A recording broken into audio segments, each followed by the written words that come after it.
What's up, YouTube? This is Too Raw for TV. Well, look, man, I shouldn't even be surprised.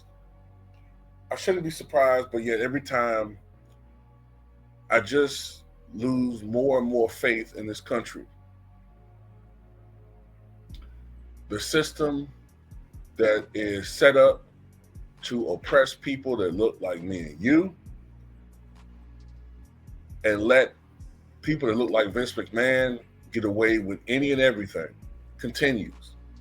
And the worst part about it is those of us who are too young and too ignorant to know better are actually so morally bankrupt, so brainwashed, so whitewashed that they actually cheer this now. They basically have become, I wouldn't even say they're buck dancers. They are literally WS's dipped in caramel and don't even realize it or don't care. Former WWE CEO Vince McMahon has reached a deal with the SEC over settlements. The Securities and Exchange Commission says it has settled charges against former WWE CEO Vince McMahon over his failure to disclose to the sports entertainment company's board and others that he signed two settlement agreements worth $10.5 million with two women in order for them not to reveal potential claims against himself and the WWE. The SEC and McMahon, without admitting or denying its findings, agreed to cease and desist from violating certain provisions, paid a $400,000 civil penalty, and reimbursed WWE approximately $1.3 million. A statement from McMahon said, "Today ends nearly 3 years of investigation by different governmental agencies. There's been a great deal of speculation about what exactly the government was investigating and what the outcome would be. As today's resolution shows, much of that speculation was misguided and misleading. In the end, there was never anything more to this than minor accounting errors with regard to some personal payments that I made several years ago while I was CEO of WWE. I'm thrilled that I can now put all this behind me." McMahon resigned from WWE's parent company in January of last year after a former employee filed a federal lawsuit accusing him and another former executive of serious misconduct. This is what galls me about all of this. First of all, the way these articles are titled, it says SEC, which makes it seem like a truly legal matter, not really that serious, just technical issues. The SEC stands for Security and Exchange Commission, which was a federal agency, which was created back in the 30s to ensure that companies didn't try to fudge numbers or manipulate the stock market. Basically, make sure all of their financial filings are on the up and up, because we know there's a lot of corruption when it comes to government. Not government, excuse me. There's a lot of corruption when it comes to businesses. These guys love to fudge the numbers and steal money, etc., etc. Take money and make payments, all this type of stuff that he was doing. Now, what these articles also aren't saying is that since he reached a deal with the SEC, which is a federal agency, that means that the feds are no longer looking into a potential case with Vince McMahon. See, the article's not saying that. That's reserved for Diddy, Jay-Z, whoever. Because when we think feds, we think criminal behavior. Also, you notice these articles with Vince McMahon are written in a much more formal and professional manner. Misconduct. So they don't mention that according to this woman, this McMahon took a dump on her head. See, it's not TMZ'd up like everything else. You don't get all of the intricate details. You know, I noticed that these articles are doing the same thing when it comes to Harvey Weinstein. They didn't really go into detail about some of the things he actually did. So you didn't hear about how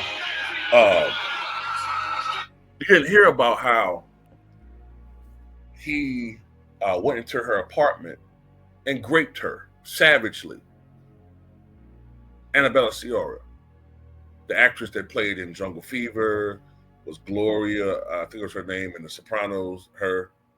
You didn't hear about how he was going to music videos and finding the most youngest chick there and pressuring her to perform revolting and humiliating acts.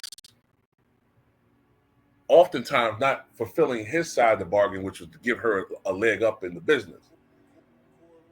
Or how he became, I'm not laughing because it's not funny, but how he basically became a serial clam licking rapist. You know, I know that sounds crazy, but I can't go into too much detail on YouTube. See, they don't tell you all of these salacious details that they go into detail with, say, on Vlad TV, or if we talk about rappers or any black entertainer, it's all legalese. So they don't, like I'm saying, it makes it seem like this is all just accounting issues. They don't focus on why he was making those payments. So the feds are going to leave that alone because apparently they don't care about what Vince McMahon might have done to these women. A billionaire with massive amount of power. But they magically care about Diddy and Jay-Z and all these other guys.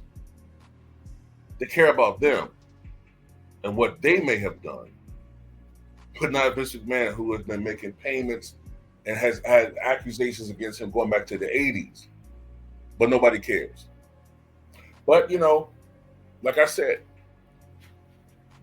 when you're white, super wealthy, and you have powerful friends in high places, his wife, Laura McMahon, is about to become, I think her title is going to be, I think she's going to be Secretary of Education in the upcoming Trump administration. And we know how Trump looks out for his friends. So, of course, we should have all anticipated that Vince McMahon was going to get off. No pun intended. This is how the world works, man. You know? And people say, aren't you a Trump supporter? What you crying about? First of all, I'm not a Trump supporter. You guys can't listen. You got rocks in your head. You got no listening skills. Power never is held accountable. True power is never held accountable. No matter whether you're Republican or Democrat. Vince McMahon, because he's close and tight with Donald Trump, is not going to be held accountable for his crimes. Not really. 1.7 million. What is that to a man worth $3 billion? $20? That's nothing to him. And anything, that 1.3 million that he's given to WWE, he's just investing into his old company. Which, by the way, he's probably going to reintroduce himself into that company slowly anyway. So all he's doing is investing in his own company. So really, all he pays is that $400,000 civil fee. What is that to a man worth $3 billion? And yes, these cases are still going to be ongoing. I think her name is Janelle Grant, maybe a couple other cases, but they're going to fade into obscurity. The media is not going to cover those cases. And because he's white and powerful, and because TMZ and some of these other so-called, tabloid agencies were supposed to be eating this stuff up alive, they're racist and ran by racist people. They don't really care. Then you have people following these types of cases who have double standards. Everybody keeps talking about, it's just a cash grab. She's just trying to get money. But magically, you can't see that when the person's black Anytime there's a black face, that person must be guilty. When there's a white face, you come off with the assumption that they're innocent. I just can't see them doing that. I can't see Skip doing this. I can't see Vince McMahon doing this. I can't see Josh Giddey doing this. It's always the same bullshit. But we saw it on the left too. Hunter Biden pardoned for any crimes he may have committed over the past 10 years. Going back to when he was pretty much the bag man between the Biden regime or the Biden crime family and the government of Ukraine, which is why they get all that goddamn money and supplies over the past 4 to 5 years. And they still trying to squeeze every little penny out of taxpayer money or depleting our defense supplies to the point where if we ever got involved into a war, we're at a deficit because we've depleted it, our supplies. But hey, anything to enrich Biden in his pockets and his cronies. But you and me, we rob a gas station, we're going to prison.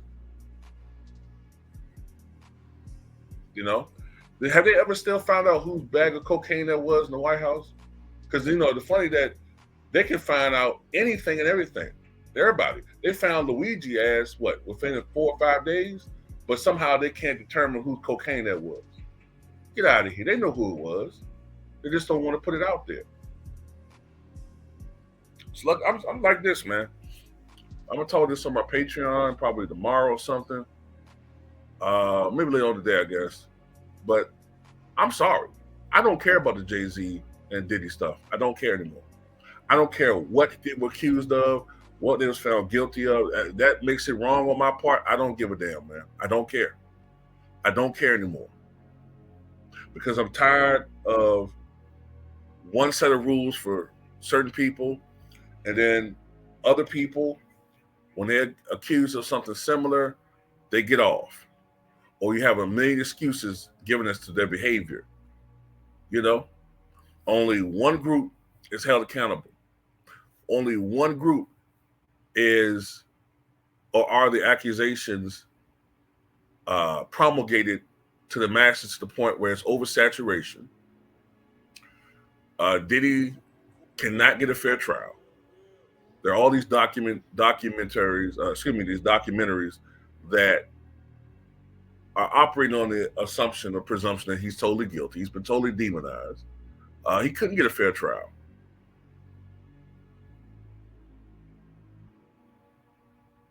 And, you know, more than likely, he's going to go to prison for the rest of his life. And the way I look at this, too, is this is pretty much a sneaky way of redistributing independent black wealth back to, or transferring independent black wealth to greedy and corrupt individuals of another group, and black people helping them do it. And these same black people will talk about how much they don't agree with reparations. I'm telling you, man, it's a sad state right now, man. It's like this is the Twilight Zone. It's the Twilight Zone, man. And you know, it is what it is. And watch it be some idiots in the comment section. Or you have no morals. You just said that you don't care what did. No, I don't. I don't care what they're guilty of at this point. What you gonna do about it? Unsubscribe? Do me a favor. I don't care.